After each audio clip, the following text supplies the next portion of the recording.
Friends, good evening. இன்னொரு புதிய வீடியோவில் உங்களை சந்திப்பதில் மிகவும் சந்தோஷம். இன்றைக்கு நாங்கள் ஒரு புதிய விஷயத்தை கோடிங்கில் நாங்கள் பார்க்க போகிறோம். இன்றைக்கு என்ன நம்ம பைத்தான் ப்ரோக்ராம் கோடிங்கில் நாங்கள் பார்க்க போகிறோம்னு சொன்னால், இவ்வளோ காலமாக நாங்கள் பார்த்து வந்தோம் casting, input and if condition, else இப்படி பற்றி நாங்கள் பார்த்து வந்தோம். இன்றைக்கு நாங்கள் பார்க்க போகிற விஷயம் என்ன சொன்னால், இதில் தொடர்ச்சி. இன்றைக்கு நாங்கள் பார்க்க போகிற விஷயத்தில் இஃப் சரி, இல்ஸ் சரி, இல்ஸ் இஃப் சரி, கேஸ்டிங், இன்புட் இவ்வளவு விலகி இருந்தா தான் இன்னைக்கு நாங்க படிக்க போற ஒரு விஷயம் நமக்கு என்ன செய்யலாம், திட்ட தெளிவா நமக்கு என்ன செய்யலாம் விளங்கும். நீங்க ஒருவேளை இதை நீங்க படிக்க மிஸ் பண்ணிட்டு இருந்தீங்கன்னு சொன்னா, நீங்க இந்த வீடியோ பார்க்க முடிஞ்சு இந்த இஃப் கண்டிஷனுக்குரிய அனைத்து வீடியோக்கள் யூடியூப்ல இருக்கு. நீங்க என்ன செய்யலாம், நீங்க அதை பார்த்துட்டு இன்னைக்கு நாங்க படிக்கக்கூடிய ஒரு விடயத்தை நீங்க படிக்கலாம். ரைட், இன்னைக்கு என்ன அப்படி புதிய ஒரு விடயத்தை நீங்க கற்க போறீங்கன்னு சொன்னா, கோடிங்ல மிக முக்கியமான இஃப் கண்டிஷன்ல மிக முக்கியமான ஒரு ப்ரோக்ராம் என்னன்னு சொன்னா நெல்டன்ஸ் இஃப். இந்த நெல்டன்ஸ் இஃப் எப்படி ஒர்க் ஆகுதுன்னு சொன்னா, இது எப்படி நம்ம சொல்லணும்னு சொன்னா, இஃப்க்குள்ள ஒரு இஃப். என்னது? இஃப்க்குள்ள ஒரு இஃப் தான் நெல்டன்ஸ் இஃப். அதாவது இது என்ன சொல்ல வரேன்னு சொன்னா, இப்போ ஒரு ரியல் டைம் எக்ஸாம்பிள் சொல்ல வரேன்னு சொன்னா, இப்ப ஒரு வளவுக்குள்ளதான் என்ன இருக்கும், ஒரு வீடு இருக்கும். ஒரு போத்தலுக்குள்ளதான் என்னையும் தண்ணியோ வாட்டெவர் ஏதாவது இருக்கும். அது போலதான் இஃப்க்குள்ள இன்னொரு இஃப்பை கொண்டு வச்சு ஒரு கோடிங்கை நம்ம எழுதுனா அதுக்கு பேர் நெல்டன்ஸ் இஃப்னு சொல்லுவாங்க. ரைட், இந்த இஃப் எப்படி ஒர்க் ஆகுது என்பதை நம்ம என்ன செய்வோம், கோடிங்ல பார்ப்போம். இப்போ நீங்க சில நேரம் குழம்பிருக்கலாம். நம்ம கோடிங்கை ரன் பண்ற மூலம் இந்த குழப்பங்கள் நமக்கு என்ன செய்யும் இல்லாமல் போகும். வாங்க நம்ம கோடிங்குள்ள போவோம். பார்க்க போறோம். இந்த நெஸ்டட் இஃப் எப்படி ஒர்க் ஆகுதுன்னு நீங்க சம்டைம்ஸ் நீங்க விளங்கப்படுத்தும் பொழுது குழம்பிருக்கலாம். ஆனால் இந்த கோடிங்கை பார்க்கும் பொழுது நீங்க குழப்பங்கள் இல்லாமல் போகும்னு நம்புகிறேன். ஓகே, நாங்கள் பார்க்க போகிறோம். முக்கியமாக இதில் இந்த கெஸ்டிங் இன்புட் வீடியோஸ் பார்க்காம இருந்தவங்க, அடுத்தது இஃப் கண்டிஷன் வீடியோலாம் பார்க்காம இருந்தீங்கன்னு சொன்னால் தயவு செய்து அந்த முதல் வீடியோவை பார்த்துட்டு வந்தால் தான் இந்த கோடிங் உங்களுக்கு என்ன செய்யணும்னா விளங்கும். ஸோ மிஸ் பண்ணிடாதீங்க. எவ்வளவுக்கு ஈஸியாக விளங்கப்படுத்தணுமோ நான் அவ்வளோக்கு விளங்கப்படுத்துகிறேன். ரைட், இப்போ நாங்கள் பார்க்க போகிறோம். இப்போ நான் என்ன செய்ய போறேன்னு சொன்னால், ரெண்டு சலரிக்கும் ஏஜ் என்ற வேரியபிளுக்கு நான் என்ன செய்ய போறேன்னு சொன்னால், இன்புட் நான் என்ன செய்ய போறேன் எடுக்க போறேன். ரைட், இப்போ நான் என்ன செய்யறேன்னா சலரி இது நாங்கள் படிச்சுனாங்க இன்புட் எடுக்க போறோம்.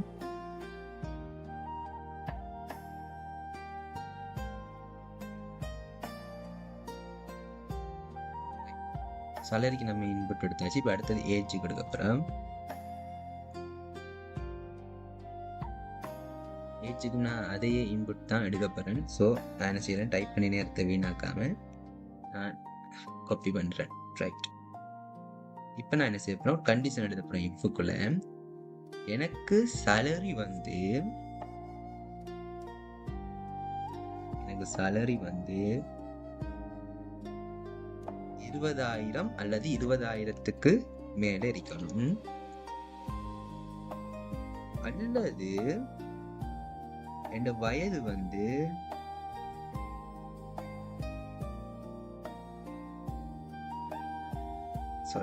25க்குள்ள இருக்கணும் என்ற ஒரு கண்டிஷன் இதுக்குள்ள எழுதுறேன். இஃப்க்குள்ள எழுதிட்டு செமிகோல் வச்சு என்டர் கொடுத்து நான் என்ன செய்ய போறேன், இதுகிட்ட இன்னொரு இன்புட் எடுக்க போறேன். இப்படி ஒரு இன்புட் எடுக்க போறேன். இங்க என்ன நடக்குதுன்னு நான் சொல்றேன்.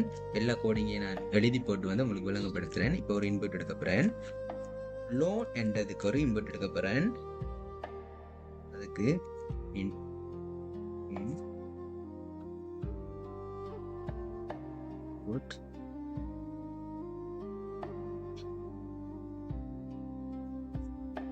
கொட்டேஷன் இதுக்குள்ள ஒரு எழுதுவோம். லோன்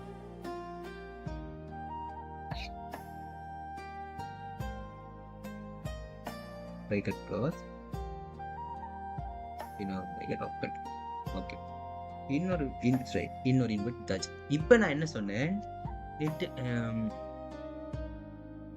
நெல்சன் இஃப் என்னன்னு நான் உங்களுக்கு சொன்னேன். ஒரு இஃப் கண்டிஷனுக்குள்ள இன்னொரு இஃப் கண்டிஷன் போறதா என்னது நெல்டன்ஸ் இஃப். ஓகே, இப்போ நாங்கள் என்ன செய்யறோம், இன்னொரு இஃப் கண்டிஷனை நம்ம என்ன செய்யறோம், இதுக்குள்ள தூக்கி போட போறோம். ரைட், நல்லா பாருங்க. இன்னொரு இஃப் கண்டிஷனை நான் தூக்கி போட போறேன். ரைட், இந்த இஃப் கண்டிஷனை நான் போட்டு என்ன செய்ய போறேன்னு சொன்னா, இப்போ லோனுக்கு ஒரு கண்டிஷன் எழுத போறேன். இப்போ நான் லோனுக்கு என்ன செய்ய போகிறேன், கண்டிஷன் எழுத போகிறேன். எப்படி கண்டிஷன் எழுத போகிறேன், 5000 எங்கள்கிட்ட 5000 தவிரையோ 50,000 தவிரையோ அல்லது அதுக்கு மேலேயோ நாங்கள் என்ன செய்ய மாட்டோம், கடன் தர மாட்டோம். 50,000க்குள்ள தான் நாங்கள் என்ன செய்வோம், லோன் தருவோம் என்று இதில் சொல்லிக்கிறேன். ரைட். இப்போ டபுள் கொட்டேஷன். இப்போ நான் என்ன செய்ய போகிறேன், பிரிண்ட்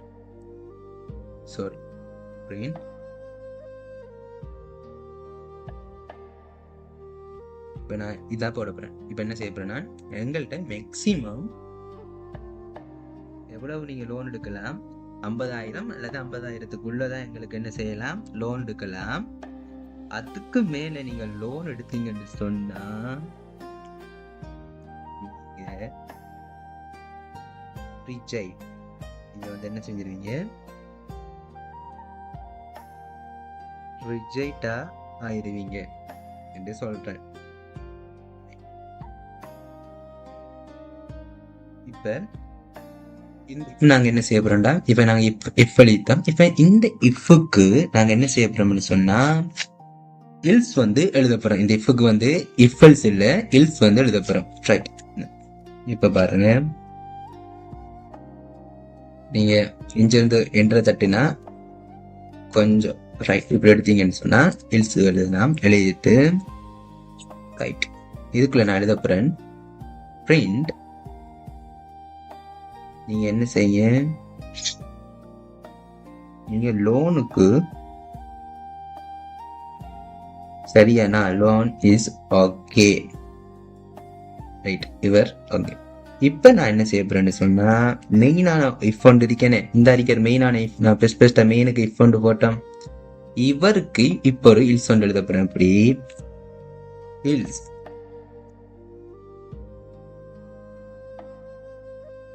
நீ இப்ப எனக்கு என்ன செய், பிரிண்ட் ஆகு. எப்படி,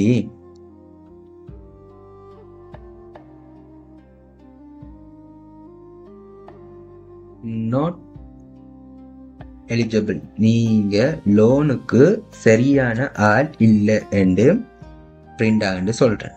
ரைட். இப்ப நீங்க யோசிப்பீங்க, நெவர்ற பாட்டுக்கு கோட் எழுதிட்டு போற ஒன்றுமே விளங்குது இல்லைன்னு. ரைட். இப்ப நான் உங்களுக்கு மறுபடியும் விளங்கப்படுத்துறேன். இப்ப உங்களுக்கு விளங்கு மட்டும் நம்புறேன்னு பார்த்துக்கொள்ளுங்க நல்லா. ரைட். இப்ப நல்லா பாருங்க, நான் பெஸ்டா என்ன செய்யறேன், சாலரிக்கு ஒரு இன்புட் எடுக்கேன். பெஸ்டா என்ன செய்யறேன், சாலரிக்கு ஒரு இன்புட் எடுக்கேன். செகண்டா ஏஜுக்கு ஒரு இன்புட் எடுக்கேன். இப்ப இன்புட் எடுக்கேன். இப்ப இந்த இன்புட்டுக்குள்ள நான் என்ன சொல்றேன், இது ஒரு கண்டிஷன் ஒன்று எழுதுறேன். எனக்கு இந்த சாலரி, அதாவது நான் லோன் எடுக்க போறேன். இப்ப லோன் எடுக்கிற கம்பெனி சொல்லுது, உங்களோட சாலரி டேனியல் 20,000 ரூபாய்க்கு மேல இருந்தா தான் என்ன செய்வேன், சாலரி தருவேன். 20,000 ரூபாய்க்கு மேல இருந்தா தான் உங்களுக்கு டேனியல், உங்களுக்கு எங்களோட கம்பெனியால உங்களுக்கு லோன். இல்ல உங்களுக்கு 20,000 ரூபாய்க்கு குறையதான், இல்ல 15,000 ரூபாய் தான் சம்பளம் இருந்தா எங்கள்கிட்ட இன்னொரு வழி இருக்கு. அந்த இன்னொரு வழிக்கு பயன்படுத்துறதா இந்த அதாவது அவர். ரைட்டா, இந்த அவரை நாங்க பயன்படுத்துறோம். ரைட். இப்ப அதுக்கு தான், அதாவது இன்னொரு வழி இருக்கு அல்லது என்றதுக்கு நம்ம என்னத்தை பயன்படுத்தும், அவர். சரி. இப்ப நாங்க என்ன செய்ய போறோம், இது என்னன்னு உங்களுக்கு விளங்கிருக்குன்னு நம்புறேன். இப்ப இங்க என்னத்தை சொல்றாங்க, அப்ப உங்களுக்கு அப்படி வழி இல்லாட்டி இன்னொரு வழி எங்கள்கிட்ட இருக்கி, உங்களோட ஏஜ் 25 விட குறைவா இருக்கணும். 25 இருக்கணும், இல்லாட்டி 25 விட குறைவா இருந்தா உங்களுக்கு நாங்க என்னத்தை தருவோம், லோன் தருவோம். என்ன சொல்றாங்க இதுக்குள்ள, ஒன்று உங்களோட சாலரி 15,000 இருக்கணும், இல்ல 25 வயசுக்குள்ள உள்ளதா இருக்கணும் என்று சொல்றாங்க. ரைட். இப்ப இந்த இஃப் ஏன் போட்டீங்க, ரெண்டையும் நீங்க கண்டிஷனை சொல்லித்தீங்க, பிறகு ஏன் இந்த இஃப நீங்க போட்டீங்கன்னு உங்களுக்கு ஒரு கேள்வி வரும். ரைட். உங்க ரெண்டும் உங்களுக்கு சரியா இருக்கலாம், இல்லாட்டி உங்களுக்கு இதுல ஒன்றாவது சரியா இருந்தா உங்களுக்கு லோன் ஓகே ஆயிரும். ஆனா இந்த முக்கியமான ஒரு விஷயம் என்னன்னு சொன்னா, நீங்க உங்களுக்கு எல்லாம் ஓகே இருந்தாலும் எங்களோட கம்பெனியால உங்களுக்கு 50,000 ரூபாய்க்கு மேல உங்களுக்கு நாங்க கடன் தர மாட்டோமே சொன்னா, எங்களால 50,000 ரூபாய் கடன் தான் தர முடியும். கெப்பாசிட்டி, எங்களோட கம்பெனி கெப்பாசிட்டி எப்படி இருக்கு, 50,000 உள்ளதான் எங்களுக்கு என்ன செய்ய முடியும், கடன் தர முடியும் என்று இவங்க சொல்றாங்க. ரைட். இப்ப நான் என்ன செய்யறேன், சரி நான் இப்ப என்ன சொல்றேன், ஓகே எனக்கு நீங்க 50,000 ரூபாய் தாங்கன்னு சொன்னா எனக்கு என்ன பிரிண்ட் ஆகும், இந்த இல்சுக்குரிய இருக்கிறது பிரிண்ட் ஆகும். ரைட், எனக்கு 45,000 ரூபாய் தாங்க, 35,000 ரூபாய் தாங்க என்று சொன்னா, 50,000 ரூபாய்க்குள்ள தாங்கன்னு சொன்னா இந்த கண்டிஷன் வேலை செய்யும். இல்சுக்குள்ள இருக்கிற கண்டிஷன் லோன் இஸ் ஓகே வேலை செய்யும். இல்ல எனக்கு 55,500 கடன் வேணும் என்று ₹1 நீங்க கூட்டி சொன்னாலும் இந்த இஃபுக்குள்ள இருக்கிற பிரிண்ட் வந்து உங்களுக்கு ஒர்க் ஆகும். மேக்சிமம் லோன் ரிஜெக்ட் என்று உங்களுக்கு லோன் ஒர்க் ஆகும். இப்ப என்ன நடக்குன்னு சொன்னா, சில நேரத்துல உங்களுக்கு இந்த இல்ஸ் வந்து எப்படி ஒர்க் ஆகும்னு சொன்னா, உங்களுக்கு 25 வயசுக்குள்ளேயும் இது இல்ல, ஏஜ் வந்து 25 வயசுக்குள்ளேயும் இல்ல, ரைட்டா? உங்களுக்கு சேலரியும் வந்து 20,000 ரூபாய்க்கு மேல இல்ல என்று சொன்னா, ரெண்டும் உங்களுக்கு ஃபால்ஸா இருந்துச்சுன்னு சொன்னா இந்த நாட் எலிஜிபிள் என்ற இது வந்து இல்சுக்குள்ள இருக்கிறது ஒர்க் ஆகும். இது உங்களுக்கு விளங்கி இருக்கும் நம்புறேன். இப்ப கோடிங்க வந்து நம்ம ரன் பண்ணி பார்ப்போம். நம்ம ரன் பண்ணி பார்ப்போம் கோடிங்க. ஓகே, இப்ப நாங்க கோடிங்க வந்து என்ன செய்வோம், ரன் பண்ணி பார்ப்போம் ரன் ஆகுதாண்டு. ரைட், இப்ப வந்து பாருங்க எங்கள்கிட்ட இன்புட் வந்து கேக்குது. ரைட், நம்ம பெஸ்டா எதுக்கு இன்புட் போட்டோம், பிஓ கொண்டு மாத்துவோம். ரைட், இப்ப உங்களுக்கு விளங்கும். Best input salary. இப்ப இந்த சேலரி நான் சொல்றேன், மேக்சிமம் எனக்கு 20,000 ரூபாய் தான் சேலரி. ரைட், என்டரை தட்டுறேன். உங்களுக்கு ஏஜ் எவ்வளவு, எனக்கு 19 ஏஜ் வைப்போம். இப்ப நான் சொல்றேன், இப்ப பாப்போம், என்டர் கொடுக்கேன். லோன் இப்ப இங்க பாத்தீங்களா, இந்த இது இப்ப உங்களுக்கு எவ்வளவு லோன் வேணும்னு கேக்குது. இப்ப நான் சொல்றேன், இந்த அறிக்கிற இப்ப இது வந்து ஒர்க் ஆகுது. இந்த அறிக்கிற இன்புட் வந்து எனக்கு இப்ப ஒர்க் ஆகுது. உங்களுக்கு எவ்வளவு லோன் வேணும்னு. ரைட், எனக்கு எவ்வளவு லோன் வேணும், 15,000 வேணும்னு வைப்பேன். ரைட், இப்ப நான் என்டர் தட்டுறேன். Loan is okay. பாத்தீங்களா, இப்ப நல்லா உங்களுக்கு விளங்கப்படுத்த இன்னொரு இருக்கா பாருங்க. விளங்கப்படுத்துறேன். ரைட், இப்ப பாருங்க, இதுக்குரிய கோடிங் வந்து இந்த ஒர்க் ஆகுது. அது போல இதுக்குரிய இன்புட் கோடிங் வந்து இந்த ஒர்க் ஆகுது. இப்ப உங்களுக்கு ஒரு டவுட் வரும், இதுக்குரியது இங்க இருக்கேன். இதுக்குரியது இந்த நம்ம இன்புட் எடுத்திருக்கோம், இங்க ஒர்க் ஆகுது. இதுக்குரியது எங்க ஒர்க் ஆகுது, இந்த ஒர்க் ஆகுது. இப்ப எது எங்க ஒர்க் ஆகுதுன்னு உங்களுக்கு விளங்கும். இப்ப உங்களுக்கு இந்த ஸ்கிரீனை பார்க்கும்பொழுது பாம்பு ஓடுற மாதிரி இருக்கலாம். விலங்கி எடுத்துக்கொண்டா உங்களுக்கு ரொம்ப நல்லா இருக்கும். எந்த இடத்த விலங்கலையோ நின்று நிதானமா வீடியோ ஸ்டாப் பண்ணி ஸ்லோ பண்ணி என்ன செய்யுங்க, வீடியோ இந்த வந்து பாருங்க. இது ஒரு முக்கியமான ஒரு விஷயம். ரைட், இப்ப நம்ம ஒரு ஃபால்ஸுக்குரிய இதை ரன் பண்ணி பார்ப்போம். நான் திரும்பி ரன் பண்றேன். எனக்கு இப்ப அந்த நாட் எலிஜிபிள் வர மாதிரி இப்ப இந்த இது வந்து பிரிண்ட் ஆகணும். இப்ப நாங்க ரன் பண்ண போறோம். இப்ப ரைட், இப்ப என்ன செய்ய போறேன்னு சொன்னா, எனக்கு சம்பளம் 15,000. ரைட், எனக்கு வயசு வந்து 40. Not eligible. பாத்தீங்களா, இங்க என்ன நடக்குது, திரும்பி விளங்கப்படுத்துறேன். ஏதாவது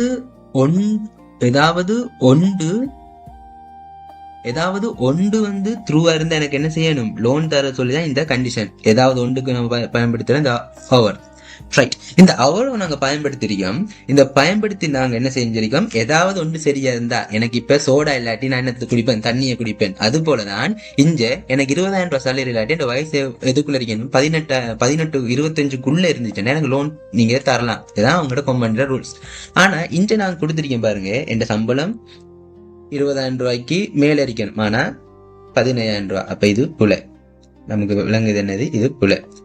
அது போல இங்க பாருங்க, 25க்கு உள்ள இருக்கணும், ஆனா இந்த வயசு 25க்கு மேல போயிட்டு 40. அப்ப இதுவும் புல. அப்பண்டா எது ரன் ஆகும், இது ரெண்டும் புலன்னு சொன்னா டைரக்டா கோடிங் இத ரன் ஆக்கும். ரைட்டா, இப்ப இத ரன் ஆக்கும். இப்ப மேக்சிமம் லோன் ரிஜெக்ட் இத வந்து ரன் ஆக்கணும் என்று சொன்னா, நீங்க இங்க 55,000 நீங்க கொடுத்தீங்கன்னு சொன்னீங்கன்னு சொன்னா இங்க வந்து இது வந்து ரன் ஆகும். இப்ப அதை உங்களுக்கு ரன் பண்ணி காட்டுறேன். ரைட், இப்ப அதை நான் ரன் பண்ணி காட்டுறேன். திரும்பி இதுக்குள்ள போய் ரன் கொடுத்தாச்சு. ரைட், எனக்கு இங்க இம்போர்ட் பிளிங்க் ஆகுது. இப்ப என்ன வயசு வந்து சேலரி 25,000 கொடுக்கேன். வயசு வந்து 21. ஆனா எனக்கு லோன் மட்டும் எவ்வளவு வேணும், 50,500 ரூபாய். ரைட், இப்ப என்டர் கொடுக்க பாத்தீங்களா, மேக்சிமம் லோன் ரீச் ஆகிட்டாட். இங்கே பாருங்க இது நமக்கு ரன் ஆகுது. ஸோ இதுதான் என்னது நெல்டன்ஸ் இஃப். உங்களுக்கு இது விளங்கிருக்குன்னு நினைக்கிறேன். இஃப்ல வந்து இன்னொரு வகையான இஃப் தான் வந்து இந்த நெல்டட் இஃப். ஓகே, இது உங்களுக்கு விளங்கிருக்க நம்புறேன். அடுத்த இன்னொரு வீடியோல வந்து உங்களை வந்து நான் சந்திக்கிறேன். யூஸ் பண்றோம் என்பதை நீங்க நல்லா புரிஞ்சிருக்குன்னு நினைக்கிறேன். சில நேரத்துல புரியாம இருந்தீங்கன்னா பலம் போல சொல்றத வீடியோ ஸ்டாப் பண்ணுங்க, பாஸ் பண்ணுங்க, ஸ்லோவா வந்து லேர்ன் பண்ணுங்க. ஸ்லோ லேர்னிங் எப்பயும் நமக்கு ஒரு நல்ல விஷயம் தான். சரி, இன்னொரு விஷயத்த சொல்ல ஆரம்பிக்கிறேன். இந்த மாச இறுதியில வந்து வெப்சைட்டுக்கான ஒரு கோர்ஸ் வந்து அவைலபிளா இருக்கு. இந்த ஒர்க் ஷாப்ல நீங்க கலந்து கொள்ளுங்க. எல்லாமே ஃப்ரீ தான். ரெஜிஸ்டர் மட்டும் பண்ணுங்க. நம்ம அந்த ஒர்க் ஷாப்ல உங்களை சந்திக்கிறோம். அது மட்டும் இல்லாம தொடர்ச்சியாக வந்து வீடியோவுக்கு வந்து ஃபாலோ பண்ணுங்க, லைக் பண்ணுங்க, கமெண்ட் பண்ணுங்க. உங்க சந்தேகங்களை வந்து கமெண்ட் பாக்ஸ்ல கேளுங்க. அடுத்த ஒரு புதிய வீடியோல உங்களை வந்து நான் சந்திக்கிறேன். பாய்.